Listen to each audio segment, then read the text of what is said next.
काम का टाइम था, ठीक है। मेरे साथ गलत कार्य कर लिया। अच्छा। जबरदस्ती कर लिया।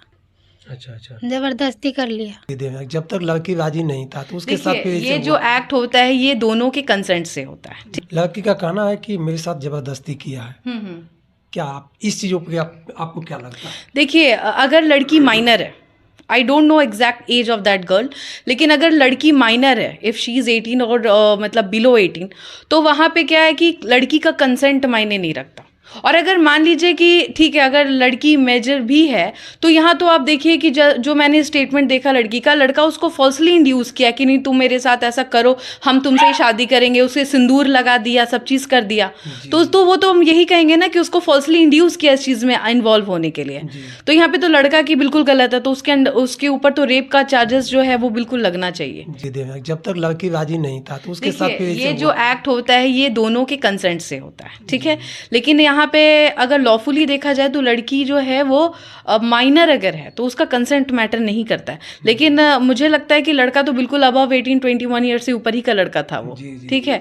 तो यहाँ पे जो है लड़का की तो गलती बिल्कुल है ही है, क्योंकि उसको फॉल्सली वो झूठा झांसा दिया शादी का, उसके बाद उससे वो सब चीज़ कर लिया। उसके बाद अब वो कैसे वो डिनाई कर सकता है कि तुमको हम नहीं रखेंगे। और जैसे उसका स्टेटमेंट था कि लड़का के घर वाले को सबको पता था। कहीं यहाँ पे लगा कि लड़की का भी तो गलती है। जिस समय उनका 3 महीना का बच्चा हुआ था उस समय भी तो केस कर सकती थी, समाज को खोज सकती थी, लेकिन किन्हीं के साथ में कोई भी लड़का जबरदस्ती कैसे कर सकता है? इसके बारे में आपको क्या लगता है कि लड़का का उसमें ज़्यादा गलती है कि लड़की का गलती है? देखिए, एक चीज़ मैं बताती हूँ, 99% ऐसा होता है, जैसे अभी हमने बताया कि अगर हम मॉरल वैल्यूज़ में देखें तो लड़कियाँ बहुत ज़्यादा डरती है। हम बहुत ज़्यादा अपवर्ड सोसाइटी से नहीं आते हैं, ठीक है। समाज से हर लोग डरते हैं कि अगर ऐसा जो है, हमने बताया ना कि अगर अनमैरिड वुमेन है, अगर अनमैरिड लड़की है और अगर उसका प्रेगनेंसी का बात किसी को पता चलता है तो ये कितना शर्मनाक बात होती है।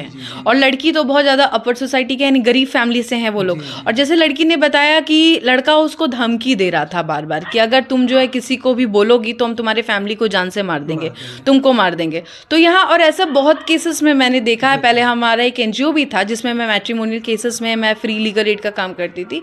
ऐसा केसेस, सेम केसेस भी हमने काफ़ी देखा है। तो लड़कियाँ डर के मारे चुप हो जाती था। जिस समय उनके साथ में आप शारीरिक संबंध में गए तो कम से कम अपने मम्मी को आप बताते कि मेरे साथ इस लड़का से संबंध है। देखिए, वही तो मैं बता रही हूँ कि अभी मैंने आपको स्टार्टिंग में क्या कहा कि लड़कियां जो है कोई भी डिसीजन, इतना बड़ा डिसीजन लेने से पहले बिल्कुल, जितने भी हम बड़े हो जाए, जितना भी लॉज हो जाए, लीगल बहुत सारा चीज़ सही है और गलत है, लेकिन मॉरलिटी क्या होती है हमारा कि हमें हर चीज़ अपने पेरेंट्स को शेयर करना चाहिए। तो लड़की की तो यहाँ पे गलती है। लेकिन अगर हम दूसरे अपार्ट फ्रॉम दिस अगर हम इसकी बात करें कि लड़की ने छुपाया, तो यहाँ डर था उसको कि लड़का जो है उसको गोली से मारने का धमकी दे रहा था, ठीक है। और जो जगह से वो लोग बिलोंग करते हैं वो एक तरह से मुझे लगता है कि नक्सली एरिया भी है, तो इसका भी बहुत किसी को डर रहता है।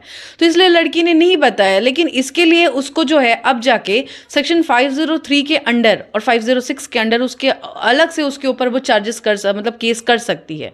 उसमें ये चीज़ मेंशन है कि अगर कोई भी मुझे धमकी दे रहा है, किसी भी तरह से मुझे फिजिकली हार्म करेगा, चोट पहुंचाएगा, या मेरे रेपुटेशन को हार्म करेगा, मेरे प्रॉपर्टी को हार्म करेगा, या मेरे घर वाले को हार्म करेगा, तो उसके अंडर हम सेक्शन 503 के अंडर जा सकते हैं। और अगर वो ऐसा धमकी दे रहा है कि मैं तुम्हें जान से मार दूंगा या ग्रीवियसली हर्ट करूंगा, मतलब ऐसे कोई डेंजरस वेपन से यूज करना जिससे तुरंत इंसान की हत्या हो सकती है, तो वहां पे हम सेक्शन 503 और 506 एक सवाल आपसे रहेगा। मैं हाँ। सवाल ये है कि अगर वो मामला अगर आपके तक आते हैं, किन की तरफ से न्याय मिलेगा?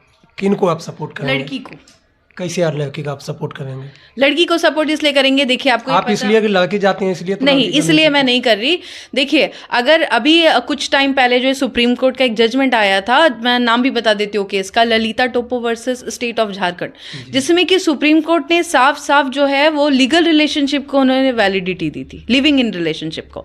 तो अगर कोर्ट कोई जजमेंट देता है तो सुप्रीम कोर्ट ऑब्वियसली मतलब हमारे लिए गॉड के समान है। अगर वो लड़का इनके साथ में नहीं हो तो सकते। यहाँ पे बात इशू ये है कि उस लड़का का अगर वो बच्चा है, उसके साथ अगर वो सेक्सुअली इन्वॉल्व है, तो उसका वो मदर, उसको वो कैसे डिनाई कर सकता है कि मैं इस बच्चे को नहीं रखूंगा, तुमको मैं नहीं रखूंगा। इसके लिए हमारे पास प्रोविजन है, साइंटिफिक एविडेंस है, DNA टेस्ट के लिए जा सकते हैं। अगर वो लड़का, जो लड़का के बारे में लड़की बोल रही है कि इनका बच्चा है, अगर DNA में उनका बच्चा चेक में नहीं आया तो क्या होगा? तो फिर तो वो दूसरी चीज़ें हैं, फिर तो वो लड़की का फॉल्ट होगा यहाँ पे। फिर देखिए, एक इससे हम एक पर्टिकुलर मैटर पे बात करें, डीएनए से अगर जांच हुआ कि वो लड़का का उस लड़का का नहीं है, तो फिर तो वो फॉल्सली कोर्ट का टाइम व्यर्थ कर रही है ना, झूठ झूठ का केस करके, तो उसके ऊपर भी एक्शन लिया जा सकता है। जी जी, मैंने वो पहले अभी जांच का विषय अभी इसमें हाँ, जांच का है। ऑपरेशन के बाद जायज निकला कि डीएनए टेस्ट के उसी का बच्चा है, तो उसको वो मेंटेनेंस भी देना पड़ेगा।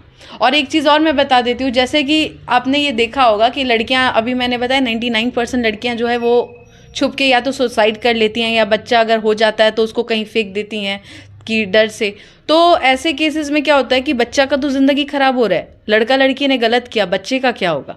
तो बच्चा जो है, इसके अलावा हमारी हिंदू लॉ में भी ये प्रोविज़न है जिसको बोलते हैं लेजिटिमेट चाइल्ड अगर होता है, मतलब लीगल बच्चा, अगर वो पेरेंट्स लीगली शादी किए हैं उससे अगर उसका बच्चा है, तो उसका प्रॉपर्टी में जो अधिकार होगा पेरेंट्स का, वो अगर वो इलेजिटिमेट चाइल्ड है, मतलब जैसे नाजायज़ बच्चा जिसको बोलते हैं, जो अगर ये लड़की अगर बर्थ देती है उस चाइल्ड को, तो बच्चा जो होगा तो उसका पेरेंट्स और उसके जो घर वाले हैं, ससुराल वाले, मतलब जो लड़का के घर वाले हैं, वो ये मना नहीं कर सकते कि अगर मान लीजिए वो निकला सच में उसका बच्चा, तो ये नहीं मना कर सकते कि इस बच्चे को हम नहीं रखेंगे। लीगल तौर पे देखा जाए तो सेक्शन 16 क्लॉज 3 के अंडर जो हिंदू लॉ का है सेक्शन, ठीक है, हमारे हिंदू लॉ में उसका इक्वल अधिकार है। वो नाजायज़ बच्चा है, फिर भी वो अपने फादर के प्रॉपर्टी में इक्वली क्लेम वो कर सकता है। अच्छा, ये सब जो मामला सामने आया है, मैंने शारीरिक संबंध कहा जाता है लड़का या लड़की का, ये किसके वजह से गलती होता है? लड़का के गलती से होता है कि लड़की का गलती से होता है? देखिए, अब जब एक तरफ से तो होगा नहीं जब तक कि दोनों का मर्जी नहीं हाँ, होगा। दोनों के कंसेंट से होता है। लेकिन अगर आप देखें तो देखिए, अगर कोई लव इन रिलेशनशिप में है, कोई प्यार में है, तो उन लोगों को लगता है कि हाँ अब इसी से हमको शादी करना है, तो ऐसे मोमेंट में कपल्स जो है गलत कदम उठा लेते हैं, लेकिन झेलना हमेशा लड़की को पड़ता है। तो लड़की को इस मामले में जो है, अपार्ट फ्रॉम देखिए लीगली हमें तो बहुत सारे प्रोविजंस हमारे सपोर्ट में हैं, लेकिन अगर मोरल वैल्यूज़ की बात करें तो ये गलत है। उसे जो है ऐसे मतलब पेरेंट्स से छुपा के इतनी दिन तक ये बात नहीं रखना चाहिए था, और इतना बड़ा कदम इसे नहीं उठाना चाहिए था। उस लड़की को ये सोचना चाहिए था, अगर उसे पता था पहले से कि लड़का हमें बार बार जो है धमकी दे रहा है, तो वो अपने पेरेंट्स को तो बताती। वो उसने कंटिन्यू किया प्रेगनेंसी, तो वो तो कुछ सोच रही होगी इस बारे में। जब हम उनसे पूछे कि कितने बार आपके साथ शारीरिक संबंध हुआ उस लड़के के साथ, तो बोला 2 से 3 बार हुआ है। तो पहला बार हुआ भी तो नहीं बोले, दूसरा बार भी नहीं बोले, कम से कम तीसरा बार भी तो बोलना चाहिए। गलती था, मैंने लड़की भी गलत थी जो कि लड़का से शारीरिक संबंध बनाया, मामला आज सामने आया जो आज आप तक पहुंच गया है। देखिए, कोई भी लड़की इन फ्रंट ऑफ मीडिया कोई भी अपने फॉल्ट को कभी नहीं बताती है कि मेरी गलती क्या है, ठीक है। तो यहाँ पे क्या है कि वो जितनी बातें कह रही है, जितना स्टेटमेंट वो दे रही है, 100% इट इज़ ट्रू, मैं ये नहीं मानती, ठीक है। ये बात मुझे जहाँ तक लग रहा है, जो मेरा अनुभव है वो ये है कि स्टार्टिंग में उसने कंटिन्यू किया होगा। जब लड़का उसे अब कह रहा है कि मैं अब तुमको नहीं रखूंगा, या कोई भी रीज़न हो सकता है लड़का का फैमिली प्रेशर कर रहा हो, या लड़का कह रहा हो, कास्ट भी बहुत मैटर कह देता है। हर चीज़ को प्रूफ करना और बोलने में बहुत डिफरेंस होता है। डीएनए चेक होगा, बिल्कुल होना तभी चाहिए, पता चल जाएगा। मजिस्ट्रेट ऑर्डर लेके होना चाहिए। जब अगर ये मामला महिला थाना में गया है और अब कोर्ट जाएगा, तो वहाँ से जो डीएनए जांच तो बिल्कुल मजिस्ट्रेट आई थिंक की ऑर्डर करेंगे, साइंटिफिक एविडेंस पे जाएंगे वो। कि देखिए, एक जज बनने का सपना है और कुछ हम लोग जानकारी नहीं है उस लड़की के बारे में, क्योंकि लड़की प्रसंग में फंस गई और 8 महीना का पेट में बच्चा है। उनका मामला जो है कोर्ट तक आ गया है। तो चलिए, इस वीडियो को आप जरूर देखिएगा कि किन के तरफ से क्या न्याय मिलेगा। फिर जैसा होगा हम नेक्स्ट वीडियो में अपडेट देंगे। जय हिंद, जय भारत।